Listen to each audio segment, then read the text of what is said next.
पूरे परिवार के खिलाफ जाकर सुमन और उर्मिला ने लव मैरिज तो कर ली, लेकिन उनकी कहानी किसी हैप्पी एंडिंग फिल्म की तरह नहीं थी, बल्कि ससुराल में एक जहरीला परिवार इंतजार कर रहा था उर्मिला का।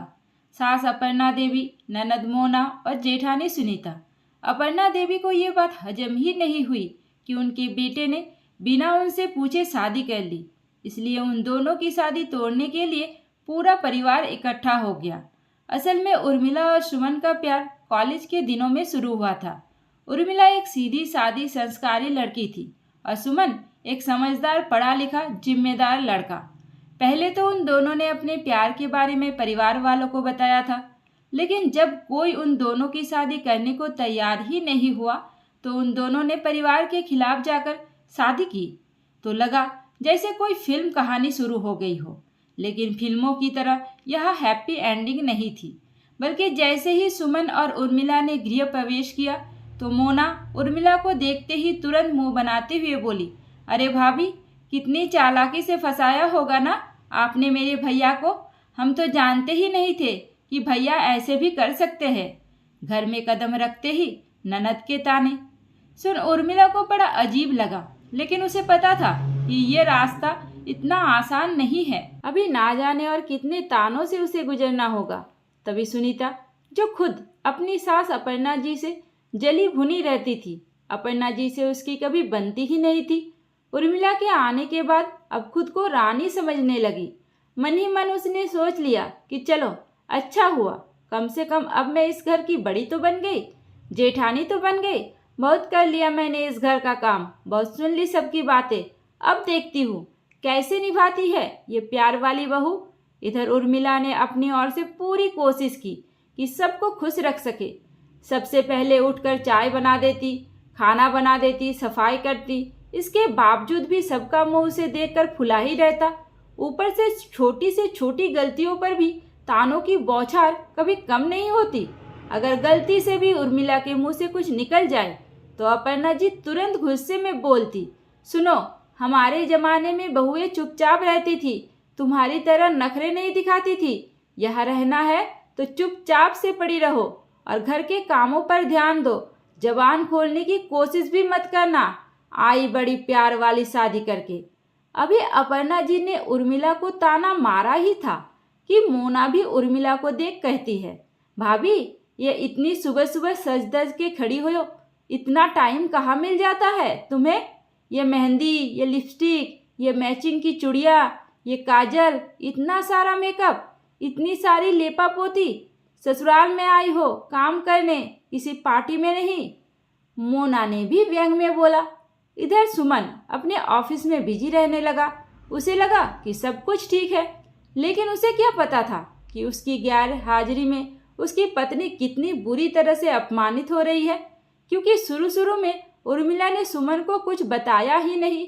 उसे लगा कि घर वालों का गुस्सा जायज है, धीरे धीरे करके मैं खुद ही मैनेज कर लूँगी। लेकिन ये उसकी सबसे बड़ी भूल थी। अपर्णा जी उर्मिला को घर से निकलवाने के लिए कुछ भी करने के लिए तैयार थी। वो चाहती थी कि सुमन खुद उसे घर से निकाले और हमारे ऊपर कोई आँच भी ना आए, जिसके चलते अपर्णा जी ने धीरे धीरे मोना और सुनीता को भी अपने इस प्लान में शामिल कर लिया। एक दिन उर्मिला जैसे ही खाना बनाकर किचन से हटी तो अपर्णा जी ने सब्जी में जानबूझकर ज़्यादा नमक डाला और खाने के टाइम पर गुस्से में चिल्ला पड़ी, कितनी बार कहा इस लड़की से कि नमक नाप कर डाला करो, लेकिन इसे तो मेरी कोई बात समझ में ही नहीं आती है। सिखाते सिखाते थक गई हूँ मैं। औरतें जब मायके से संस्कार लेकर नहीं आती तो यही होता है, सब कुछ सिखाना पड़ता है, बस प्यार करके घर से भागना यही नहीं सिखाना पड़ता। एक जोरदार सा ताना मारा अपर्णा जी ने उर्मिला को। सास की बातें सुन बेचारी उर्मिला रो पड़ी। उर्मिला को रोता देख तीनों आपस में एक दूसरे को देख मुस्कुरा पड़ी। करीब 2 घंटे बाद सुनीता उर्मिला के पास आती है और अपनी एक नई साड़ी देकर बोली, उर्मिला, जरा मेरी साड़ी में फॉल लगा देना, मुझे कहीं जाना है। उर्मिला ने चुपचाप साड़ी में फॉल लगाकर सुनीता को दे दिया, लेकिन तभी सुनीता अपनी साड़ी में खुद से ही हल्का सा कट लगाकर चिल्लाते हुए साड़ी लेकर हॉल में आती है। अरे माँ जी, इसने तो मेरी इतनी महंगी साड़ी काट दी, जाने कौन सी जलन के चलते। अरे उर्मिला, जब तुम्हें साड़ी में फॉल नहीं लगाना था तो मना कर देती, साड़ी काटने की क्या ज़रूरत थी। यही करती है ये लव मैरिज वाली बहुएं, न घर संभालती है न रिश्ते। उर्मिला सुनीता का रोना धोना सुन और साड़ी का कट लगा देख हैरान थी, क्योंकि उसे अपने आप पर पूरा विश्वास था। उसने साड़ी में कोई कट नहीं लगाया था, लेकिन भला इस घर में उसकी सुनने वाला कौन था। शाम को जब सुमन घर आया तो अपर्णा जी की ओर से सब कुछ नॉर्मल दिखाने का ड्रामा होता रहा, लेकिन जब उर्मिला ने सुमन को कुछ बताने की कोशिश की तो अपर्णा जी बीच में बोल पड़ी, बेटा बहू को समझाओ, हर बात की शिकायत करती है, घर में सास ननद है, थोड़ा बहुत तो सुनना ही पड़ता है। अब देखो बेचारी बड़ी बहू को मैं दिन भर कितना बोलती रहती हूँ, लेकिन मजाल है कि वो कभी चू भी करे, और ये आते ही शिकायत करने लगी। अब बताओ, क्या मेरा अब इतना भी हक नहीं है कि मैं गलती पर इसे कुछ बोल सकूं, रोक टोक सकूं। उस दिन तो सुमन ने कुछ भी नहीं कहा, लेकिन धीरे धीरे माँ और उर्मिला की बातें सुन सुनकर सुमन को भी उलझन में होने लगी, क्योंकि उर्मिला जैसा बताती सुमन को वैसा कुछ भी दिखाई नहीं देता। उसके सामने सब कुछ नॉर्मल था, जिसके चलते धीरे धीरे सुमन के दिल में शक बैठने लगा। क्या वाकई उर्मिला गलत है? क्या माँ जो कह रही है वही सही है? क्योंकि मेरे सामने तो माँ बड़े ही प्यार से उर्मिला से बातें करती है, पूरे परिवार ही उसका ख्याल रखता है, फिर उर्मिला सबके बारे में इतना गलत क्यों बोलती है? कहीं ना कहीं उर्मिला के ऊपर ही सुमन का शक बढ़ने लगा। अब जब भी उर्मिला उसे कुछ कहती तो सुमन चिढ़ते हुए उसे समझाता, उर्मिला, हम दोनों ने पूरे परिवार के खिलाफ जाकर शादी की है। अगर माँ कभी तुम्हें कुछ कह भी दे तो कुछ तो बर्दाश्त करो, सबकी नाराजगी जायज है, लेकिन तुम सबके आगे जबान लड़ाओगी, बुरी तरह से पेश आओगी तो ये लड़ाई, ये झगड़ा, ये नाराजगी बढ़ती ही जाएगी। कुछ दिन तो तुम्हें बर्दाश्त करना ही होगा, सबका दिल जीतना ही होगा। वो माँ है मेरी, जल्दी ही मान जाएगी, थोड़ा तुम अपने आप को कंट्रोल में करके रखो। सुमन की बातें सुन उर्मिला रो पड़ी। सुमन उर्मिला की एक सुनने को तैयार नहीं होता। धीरे धीरे दोनों के बीच में बात बात पर झगड़े होने लगे। आखिरकार एक दिन गुस्से में आकर सुमन ने उर्मिला को बोला, उर्मिला, मैं थक गया हूँ ये रोज रोज की शिकायतें सुनकर, प्लीज़ उनके साथ एडजस्ट करो। उर्मिला बहुत दुखी थी। सुमन उसे एक बार भी समझने की कोशिश नहीं करता था। सुमन का गुस्सा देख और उसके तकलीफ को ना समझते हुए देख उर्मिला का दिल टूट गया। कुछ सोचते हुए आंखों में आंसू लिए वो गंभीर होकर बोली, ठीक है सुमन, अगर अपने खिलाफ गलत सुनकर भी चुप रहना ही एक बहू का फर्ज होता है तो ठीक है, अब से मैं कुछ भी नहीं कहूँगी, लेकिन जब मेरी आंखों में आंसू होंगे तब ये भी मत पूछना कि मैं क्यों रो रही हूँ। अब तुम्हें मैं कभी कुछ नहीं कहूँगी। कहते हुए उर्मिला रजाई में मुँह छुपाकर रोने लगी और लगभग हर रात को अकेले में खुद आंसू बहाना जैसे उसकी आदत बन गई थी। उर्मिला और सुमन के बीच में अनबन देख मोना, सुनीता के ताने दिन पर दिन और तीखे होते जा रहे थे। सुमन के ऑफिस जाने के बाद मोना उर्मिला के पास जाती और उसके जले पर नमक छिड़कते हुए कहती, क्या हुआ भाभी, मायके में तो माँ बाप रोज पाँव दबवाते होंगे आपसे, यहाँ काम करने में क्या तकलीफ है जो रोज रोज भाई से शिकायत करती हो। अब आया ना मज़ा, लगाई ना भाई ने अच्छी तरह से फटकार, लव मैरिज करके आई हो ना, तो अब झेलो। मोना की बातें सुन उर्मिला का दिल छल्ली हो गया, लेकिन उसने सब कुछ भगवान के ऊपर छोड़ दिया था और ये भी सोच लिया था कि 1-2 महीने वो और देखेगी। अगर ऐसा ही चलता रहा और सुमन उसे नहीं समझेगा तो वो ये घर और सुमन को छोड़कर चली जाएगी। लेकिन कहते हैं ना कि ऊपर वाले की लाठी में आवाज़ नहीं होती। एक दिन अचानक से सुमन को ऑफिस में तेज बुखार हो गया, जिसके चलते वो घर जल्दी आ गया। घर में घुसते ही सबसे पहले अपर्णा जी का कमरा पड़ता है। दोपहर के 3 बज रहे थे। सुमन जैसे ही घर में आया तो उसे माँ के कमरे से आवाज़ सुनाई थी। माँ, मोना और भाभी तीनों ही इकट्ठा होकर हंस रहे थे, उर्मिला का मजाक उड़ा रहे थे। अपर्णा जी खतरनाक अंदाज में कह रही थी कि इस लड़की की वजह से मेरा बेटा मुझसे दूर हो गया। इसे ऐसे ही सताते रहो ताकि एक दिन ये खुद ही घर छोड़कर चली जाए। तब समझ में आएगा इसे कि किससे पाला पड़ा था। तभी मोना ने भी कहा, माँ आप चिंता मत करो, उर्मिला अब ज़्यादा दिन टिकने वाली नहीं है इस घर में, देखते जाओ। हाँ माँ जी, मोना सही कह रही है, एक दिन वो खुद भागेगी इस घर से। माँ बहन और भाभी की बातें सुन सुमन का खून खौल गया। उसकी आंखों से पर्दा हट चुका था। वो समझ गया था कि उर्मिला जो कह रही थी वो गलत नहीं कह रही थी। सुमन दबे पांव बिना कुछ बोले चुपचाप कमरे में गया तो वहाँ पर उर्मिला बैठे लगातार रो रही थी। उर्मिला को रोता हुआ देख, उसके आंसुओं को देख सुमन खुद के ऊपर गुस्सा आ रहा था कि उसने कैसे उर्मिला के ऊपर विश्वास नहीं किया। उर्मिला के पास जाकर उसने प्यार से उसके सर पर हाथ फेरा और अपनी गलती की माफ़ी मांगते हुए उर्मिला का हाथ पकड़ा और सबके सामने जाकर बोला, बस अब बहुत हो गया।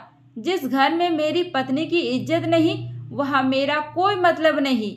माँ आप माँ है लेकिन उर्मिला मेरी पत्नी है और आपने उसका अपमान करके मुझे भी नीचा दिखाया है। पहले तो अचानक से सुमन को सामने देख अपर्णा जी घबरा गई और फिर सुमन की बातें सुन गुस्से में चीखते हुए बोली, बेटा आ गया ना, आखिर तू भी इसकी बातों में बहका दिया ना, इसने तुझे भी तेरी माँ के खिलाफ। अरे यही तो चाहती थी ये लड़की, मना किया था मैंने कि लव मैरिज मत कर, लव मैरिज वाली लड़कियां ऐसी ही होती है। अपर्णा जी की बातें सुन उर्मिला लगातार रोए जा रही थी। तभी सुमन गुस्से में बोला, नहीं माँ, उर्मिला ने मुझे कुछ भी नहीं बताया।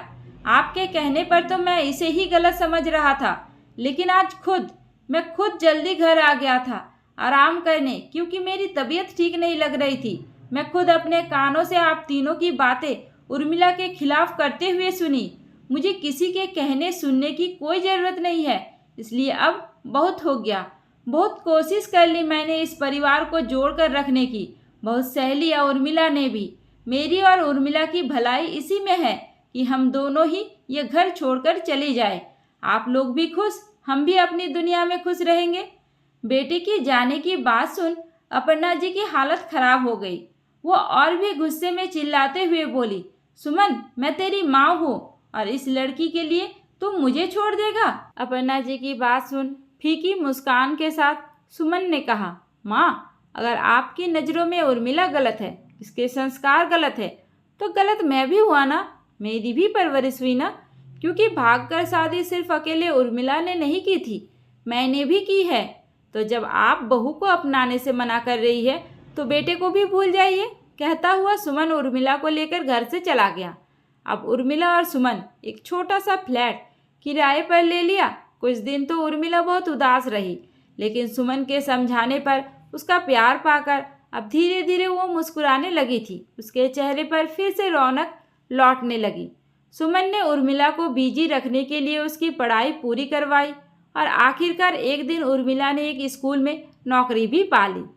उर्मिला अब आत्मनिर्भर थी।